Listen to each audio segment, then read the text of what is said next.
शिवराय मित्रांनो, दरवर्षीप्रमाणे यावर्षी सुद्धा मी दिवाळीनिमित्त किल्ला बनवलेला आहे. माझ्या किल्ल्याचं नाव आहे सिंहगड किल्ला.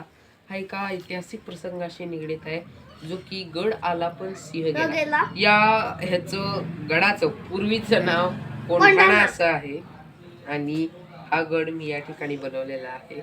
या गड किल्ल्यावरती जर आपण पाहिलं तर आपल्याला मुख्य जी एंट्री पाहायला मिळते, तो म्हणजे पुणे दरवाजा. आता काय वैशिष्ट्य आहे या पुणे दरवाजाचं, तर पूर्वीच्या काळी छत्रपती शिवरायांनी असं एक डोकं लावलेलं की एक बुरुज बांधला वर पुणे दरवाजाच्या वरच्या बाजूला, आणि नंतर त्यांनी पुणे दरवाजाची निर्मिती केली. पुणे दरवाजाची निर्मिती ही अशा प्रकारे केली होती की हा मुख्य दरवाजा तर होताच, पण ह्या दरवाजाच्या अगदीच वरच्या बाजूला बुरुज होता, जेणेकरून की शत्रूंनी जरी दरवाजावरती आक्रमण केलं तरी ते हे आक्रमण बिमोड करू शकत होते. अशा प्रकारे याची निर्मिती केलेली होती. तिथून पुढे आत अजून एक दरवाजा आहे आणि महाद्वार आहे, आणि ह्या महाद्वारातून आत गेला तर आपल्याला बाले किल्ल्याच्या आत जाण्यासाठी या ठिकाणी रस्ता मिळतो. इथे एक टाकी आहे, जिला बुजलेली टाकी असं म्हणतात. ही टाकी आहे. हा इथं बरेचसेच बुरुज आहेत, त्यातले काही मोडखळीस आलेत आणि काही काही अजूनही आहेत. ते त्यातलाच हा एक बुरुज आहे. हा बाले किल्ल्याच्या आत जाण्यासाठी एक मुख्य दरवाजा, पुणे दरवाजा क्रमांक 2 म्हणून ह्याला संबोधलं जातं. तर या दरवाजातून किल्ल्यात आपण प्रवेश करू शकतो बाले किल्ल्यामध्ये. बाले किल्ल्याच्या आत गेल्यावर पहिल्यांदा गेल्या गेल्या आपल्याला दिसतो तो म्हणजे तोफखाना. आता तोफखाना हा ह्याच्यामध्ये दारू, गोळा, कोठार किंवा तोफीचं साहित्य, दगडं, असं सगळं सामान ठेवलं जायचं, बारूद, गोळा वगैरे, जे युद्धाच्या वेळी कामाला यायचं. इथून पुढे गेला तर आहे पागा. आता पागा म्हणजे काय, तर पूर्वीच्या काळी छत्रपती शिवरायांचं घोडदळ, पायदळ आणि हत्ती तर भयंकर मोठं होतं. तर हत्ती काय वर येऊ शकत नाही, आणि पायदळ जे आहे ती सगळी माणसं वर पायपीट करून येऊ शकतात, पण घोड्यांसाठी एक व्यवस्थित आणि व्यथित जागा बनवणं गरजेचं होतं. म्हणून त्यांनी सिंहगडावरती या पाग्याची निर्मिती केलेली. आता ह्या पाग्याच्या पुढंच त्यांनी एक टाकीची सुद्धा निर्मिती केली होती, जेणेकरून घोडे त्या टाकीमधून पाणी पिऊ शकतील, अशा प्रकारचा त्यांचा उद्देश होता. आणि इथं एक बुरुज होता, जो की हिस्टॉरिकली अतिशय मोठा मोन्युमेंट राहिलेला आहे. कारण ह्या बुरुज आणि ह्याच्या खाली असणारा जो कडा आहे, उतरणारा कडा, त्याला खानकडा असं म्हणतात.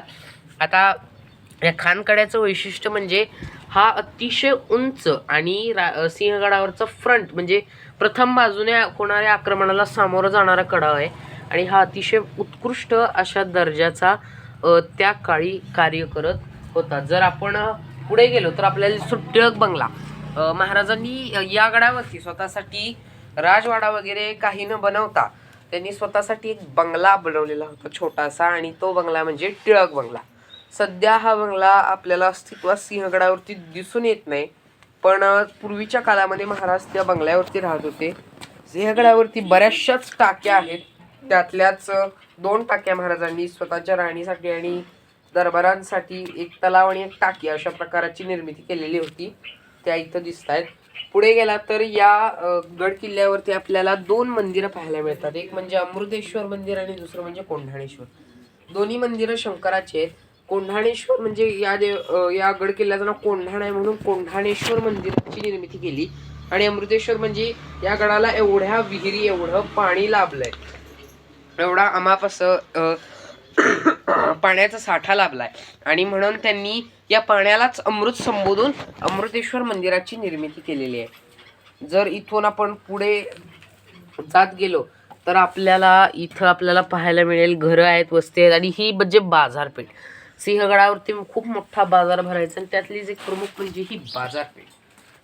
इथून जर आपण इकडं आलो जरा पुढे तर आपल्याला दिसतो कल्याण दरवाजा. ह्याला चोरवाड दरवाजा सुद्धा म्हणतात. आता काय वैशिष्ट्य आहे कल्याण दरवाजा किंवा काय चोरवाड दरवाजा म्हणजे नक्की काय, तर कल्याण दरवाजा किंवा चोरवाड दरवाजा जो आहे तो अतिशय खडा असा पायऱ्यांचा प्रकार आहे, जो की चढणं तर अशक्य आहे. शिवाय शत्रू जर इथून आक्रमण करायला लागला तर इथं हमखास अशी मोठी तटबंदी आहे, जेणेकरून तो वर येऊ शकत नाही. हा एक सुद्धा एक हिस्टॉरिक मोन्युमेंट राहिलेला आहे या सिंहगडाचं वैशिष्ट्य.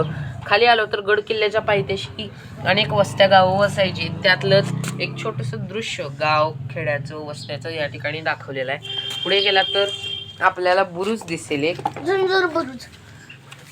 आणि इथं एक छत्रपती शिवरायांनी जे महान तानाजी मालुसरेंनी कार्य केलं त्या महान कार्यासाठी त्यांनी एक पुतळा बनवलेला होता. जय हनुमान पुतळा हा या किल्ल्याची प्रेरणा म्हणून संबोधला जायचा हा पुतळा.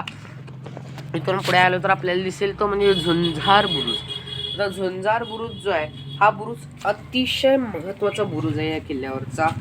कारण हा बुरुज जर तुमच्या काबूमध्ये असला तर हा बुरुज काबूमध्ये असला तर राजगड, तुमचा तिथून पुढे असणारा पुरंदर आणि बरेचसेच त्या आजूबाजूचे किल्ले तुमच्या कब्जामध्ये राहतील, काव्यामध्ये राहतील, एवढा हिस्टॉरिक हा बुरुज राहिलेला आहे. इथून पुढे गेलो तर आपल्याला दिसेल तो तानाजी कडा. आपल्याला माहित आहे की तानाजी मालुसरेंनी स्वतःचं लग्न सोडून छत्रपती शिवरायांचं सिंहगड किल्ला वाचवण्यासाठी स्वतःच्या मुलाचं लग्न सोडून सिंहगड किल्ला वाचवण्यासाठी त्यांनी अथांग अशी गाथा प्रतीत केली. आणि इथं त्यांनी या ठिकाणी दाखवलेलं आहे की कशा प्रकारे त्यांनी हा गड सर केला. अतिशय खडा असा चढ त्यांनी सर केला आणि ते वर गेले आणि त्यांनी कडा, तानाजी कडा या कड्याला नाव दिल्यानंतर शिवरायांनी. जर पुढे गेलो तर आपल्याला हत्ती तलाव पाहायला मिळेल. आता हत्ती तलावमध्ये छत्रपती शिवरायांनी हत्तीदळ होतं त्यांच्याकडं बरंच. त्या हत्तींना न्हायसाठी किंवा त्यांना हे करायसाठी त्यांनी एका तलावाची निर्मिती केलेली होती, हत्ती तलाव. याच्यामध्ये फक्त हत्ती नहायचे, पाणी प्यायचे. इथून पुढे गेलं तर आपल्याला दिसेल तानाजी मालुसरे यांचं स्मारक. तानाजी मालुसरेंची गाथा आत्ताच मी सांगितली आणि तानाजी मालुसरेंच्या या गाथेनिमित्त त्यांनी एक स्मारकाची निर्मिती केली, तानाजी मालुसरे स्मारक. इथून पुढे गेलो तर आपल्याला तलाव, विहिरी आणि बरंच काय काय या ठिकाणी पाहायला मिळेल, पाण्याचे साठे. जर इकडे गेलो तर आपल्याला एक बुरुज दिसेल. ह्या बुरुजाला म्हणतात कलावंतीण बुरुज. हा बुरुज सुद्धा हिस्टॉरिकली अतिशय मोठा बुरुज म्हणून या गड किल्ल्यावरचा संबोधला जायचा, कलावंतीण बुरुज. जर आपण तिकडच्या बाजूला गेलो, त्या बाजूला जर आपण गेलो किल्ल्याच्या खालच्या बाजूला आणि पुरंदराच्या बाजूच्या, तर या ठिकाणी धान्य कोठार, ह्या किल्ल्यावरती बरेचसं धान्य स्टोअर केलं जायचं. अतिशय उत्कृष्ट असं याच्यावरती धान्य स्टोअर करण्याची कॅपॅसिटी होती. तिथून जरा पुढे गेलो तर आपल्याला दिसेल या ठिकाणी बुरुज दिसेल. हा बुरुज तोफ बुरुज म्हणून ओळखला जायचा. त्याच्यावरती जी तोफ असायची ती अतिशय जड अशी तोफ असायची सगळ्या गड किल्ल्यांमध्ये. आणि इथं शेवटला छत्रपती राजाराम महाराज, स्वराज्याचे दुसरे छत्रपती राजाराम महाराज यांची समाधी सुद्धा या गड किल्ल्यावरती कोसळलेली आहे. तर हा आहे आपला सिंहगड किल्ला. या किल्ल्याची निर्मिती मी केलेली आहे. तुम्हाला हा किल्ला कसा वाटला सांगा.